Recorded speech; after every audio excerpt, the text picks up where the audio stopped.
இங்க ஒரு மீன் விக்கிற லேடி கஷ்டப்பட்டு மீனை பிடிச்சிட்டு வந்து ஒரு ஆட்டோல ஏறிக்கிறாங்க.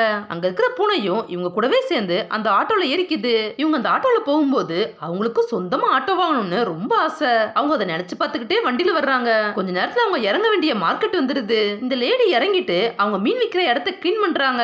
அவங்க எல்லாத்தையுமே ரெடி பண்ணிட்டு அப்புறம் அவங்க மீன் விற்க ஸ்டார்ட் பண்றாங்க. அப்படியே ஒவ்வொருத்தரா வந்து ஒவ்வொரு மீனா வாங்கிக்கிறாங்க. இந்த லேடி எந்த ஒரு ஆட்டோ போனாலும் இவங்களுக்கும் ஆட்டோ இருந்தா எப்படி இருக்கும்னு நினைச்சு பார்த்துட்டே இருக்காங்க.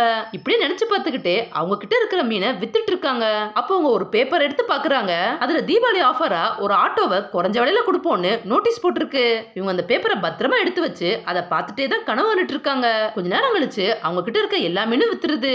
இவங்க கிட்ட கடைசியா ஒரே ஒரு மீன் இருக்கு. அதை அவங்க அங்க இருக்கிற பூனை கிட்ட கொடுத்துட்டு இவங்க கடையை க்ளோஸ் பண்ணிட்டு திரும்பவும் ஆட்டோல கிளம்புறாங்க. இவங்க வீடு வந்ததும் இவங்க சம்பாதிச்ச காசு எல்லாத்தையுமே பத்திரமா ஒரு டப்பால போட்டு மூடி வைக்கிறாங்க. இவங்க சாப்பிட்டு இருக்கும் போது அங்க இருக்கிற பூனைகளோ சாப்பாட்டுக்காக சண்டை போட்டுட்டு இருக்கு. அப்ப இவங்க தட்டுல இருக்க சாப்பாடையும் அதுகிட்டே கொடுத்துறாங்க. இவங்க தூங்கும் போது கூட அந்த பேப்பர்ல இருக்க போட்டோவை பார்த்துட்டு அந்த ஆட்டோவை எப்படி வாங்குவோம்னு திரும்பவும் கனவு கண்டுட்டே இருக்காங்க. அப்படியே அடுத்த நாள் இவங்க அதே போல மீனை வித்துட்டு இருக்காங்க. அப்போ ஒரு மீனை வெட்டலாம்னு போக அப்ப அந்த மீனுக்குள்ள இருந்து ஏதோ ஜொலிக்குது. அது ஜொலிக்கிறத பார்த்ததும் ஊர்ல இருக்க எல்லாருமே ஆச்சரியப்படுறாங்க. பார்த்தா அந்த மீனுக்குள்ள ஒரு காஸ்ட்லியான முத்து இருக்கு. இவங்க அதை பார்த்ததும் ஆட்டோ வாங்க போற கனவு நினைவாக போகுதுன்னு ரொம்ப சந்தோஷப்படுறாங்க.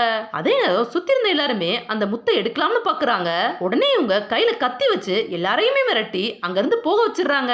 அடுத்த நாளே அந்த லேடி அந்த முத்தை வித்து அவங்க ஆசைப்பட்ட மாதிரியே ஆட்டோவும் வாங்கிடுறாங்க.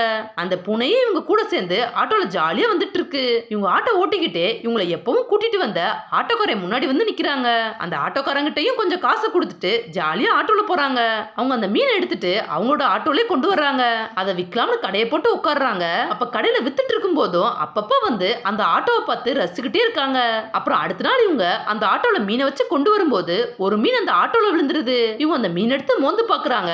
அது ரொம்ப வாடடிக்கிறதால இவங்களோட ஆட்டோவும் வாடடிக்கும்னு நினைக்கிறாங்க. உடனே இவங்க இனி மீனே விற்க கூடாதுன்னு அந்த மீனை ரோட்ல போட்டு இவங்களாட்ட ஆட்டோல போறாங்க. அப்படியே இவங்க ஆட்டோ ஓட்டிக்கிட்டே ஒவ்வொரு ஊரா சுத்திக்கிட்டே வர்றாங்க. ஒரு நாள் அவங்க ரோட்ல வேகமா வண்டி ஓட்டிட்டு வர்றாங்க. அப்போ ஒரு குட்டி பையன் பந்து ரோட்ல விழுந்துருச்சுன்னு அதை எடுக்க வர்றான். இவங்க அந்த பையனை பார்த்ததும் அவன் மேல இடிக்க கூடாதுன்னு வண்டியை திருப்பி மலை மேல இருந்து கீழே விழுந்துடுறாங்க. அந்த ஆட்டோக்காரன் தான் இவங்களை பார்த்து ஹாஸ்பிட்டலுக்கு கூட்டிட்டு போறான். அவங்க சரியானதும் திரும்ப வீட்டுக்கு வர்றாங்க. பார்த்தா அவங்களுக்கு நடந்த ஆக்சிடென்ட்ல கண்ணு தெரியாம போயிருச்சு. இவங்க மெதுவா தட்டு தடுமாறி அவங்களோட வீட்டுக்குள்ள வந்து உட்கார்றாங்க. இவங்க ஆசையா வாங்கின ஆட்டோவை தொட்டு பாக்குறாங்க. அது இப்போ உடைஞ்சு போய் கிடக்கு. இதை நினைச்சு இவங்க ரொம்ப ஃபீல் பண்றாங்க. அப்ப இவங்க காசு சேர்த்து வச்சிருந்த பெட்டியை ஓபன் பண்ணி பாக்குறாங்க. அதுல இன்னும் கொஞ்சம் காசு இருக்கு. இவங்க அந்த காசை யூஸ் பண்ணி இவங்க ஆட்டோவை திரும்பவும் பழைய மாதிரி ரெடி பண்றாங்க. அது ரெடி ஆனதும் இவங்களும் ஓட்டி பாக்குறாங்க. அதுவும் நல்லா ஓடுது. இவங்க நைட் எல்லாம் அந்த ஆட்டோல தான் தூங்குறாங்க. இவங்களுக்கு இப்படி கண்ணு தெரியாம வாழ்றது பிடிக்கவே இல்ல. கொஞ்ச நாள் கழிச்சு இவங்களோட ஆட்டோவை ஆன் பண்றாங்க. அப்ப ஆட்டோல இருந்த பூனையெல்லாம் விரட்டி விட்டுட்டு இவங்க மட்டும் ஆட்டோல ஏறுறாங்க. இவங்களுக்கு கண்ணு தெரியலனாலும் இவங்க ஹாப்பியா அந்த ஆட்டோ ஓட்டுறாங்க. இவங்க அந்த ஆட்டோவை எவ்வளவு சந்தோஷமா ஓட்டிட்டு இருந்தாங்களோ அதெல்லாம் நினைச்சு பார்த்துட்டு இப்ப அந்த ஆட்டோ ஓட்டிட்டே போறாங்க. கொஞ்ச தூரம் போனதும் அந்த ஆட்டோ தண்ணிக்குள்ள விழுந்து இவங்க இறந்துடுறாங்க. அவங்க இறக்கணும்னு நினைச்சதால அவங்க கடைசி ஆசையா அந்த ஆட்டோவை ஓட்டிக்கிட்டே இறந்துடுறாங்க. இவங்க அந்த ஆட்டோல ஏறும்போது அவங்க சாக போறோம்னு தெரிஞ்சதாலதான் அந்த பூனையில இறக்கி விட்டுருக்காங்க. இப்ப இவங்க கடைசி ஆசை நிறைவேறினதால இவங்க ஆட்டோ கூடவே ஹாப்பியா சொர்க்கத்துக்கு போயிடுறாங்க.